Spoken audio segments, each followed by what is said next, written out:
I have to start this particular video by explaining something. Several weeks ago, I made a promise to everyone that I would never talk about Hillary Clinton again, and unfortunately right now I have to break that promise.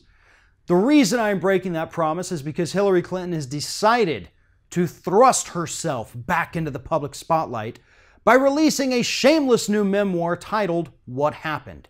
So today, to save you the trouble of having to read through that garbage and having to pay money for it, I'm going to give you what I like to call a preemptive review of Hillary Clinton's new book, What Happened. And if you look at the cover, it says What Happened, and then it answers it for you. Hillary Rodham Clinton. Probably should put a spoiler warning on that. Nonetheless, here is what I see will happen with this book. She's going to talk about the fact that she, should have gone to Wisconsin. She should have spent more time in the Rust Belt. I see the error of my ways. Darn it. If only I could do it again. She's not going to go after people like John Podesta. She's not going to throw any shade at Debbie Wasserman Schultz and blame her for the hatred that erupted over the Democratic Party from the people who supported Bernie Sanders. Hell, she may not even mention Bernie Sanders whatsoever in this book. She's not going to talk about the fact that her campaign created the narrative of the Bernie bro, just like they did in the 2008 primary with Barack Obama. For those of you who aren't paying attention or weren't paying attention or weren't even old enough to vote at the time, her campaign, her advisors did the exact same thing with Barack Obama, the Barack Bros. I forget exactly what they call them, but it's the same thing they did with the Bernie Bros. They create this narrative, say that anybody who doesn't support Hillary Clinton is a misogynist and they just hate all women, which is not true.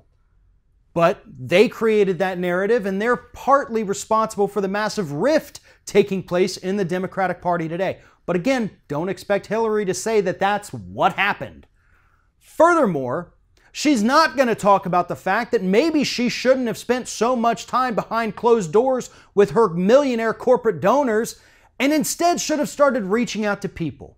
She's not going to talk about the fact that she only discussed issues 25% of the time, according to analyses, and just spent the other 75% of the time making fun and talking bad about Donald Trump, which would seem like a decent strategy, except for the fact that the American public actually tends to care about policy.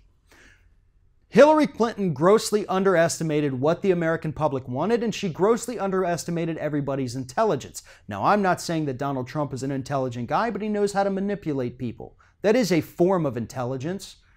And his manipulation, his speaking of the issues, even though he was lying through his teeth, still convinced more people to vote for him than Hillary Clinton in those Rust Belt states. I know she won the popular vote. I'm talking about the Rust Belt. That's what cost her the election. Sure, she's probably going to blame Jill Stein a little bit. Might even throw Gary Johnson, the Libertarian candidate, in there as accusing him of stealing some votes. She'll give us a few passages that show that, oh, maybe she learned. Maybe she understands what she did wrong. Maybe we should give her another chance. Do you see how that train of thought works? It's going to be enough to convince the Hillary Clinton supporters that we should absolutely give her another chance, that we should run her again in 2020 or whenever the hell she wants to run again. But that can't happen, folks. This book means nothing. Hillary Clinton is trying to once again capitalize and make a buttload of money off of the worst campaign in American history.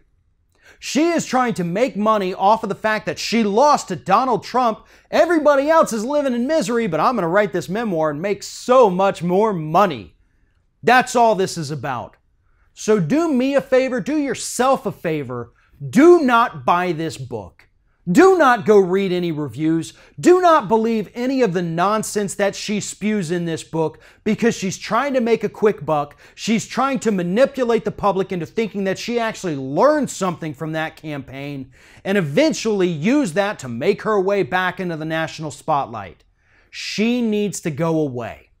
It's time to put the Clinton legacy in the United States to rest. And you can do that by not going out and buying this book.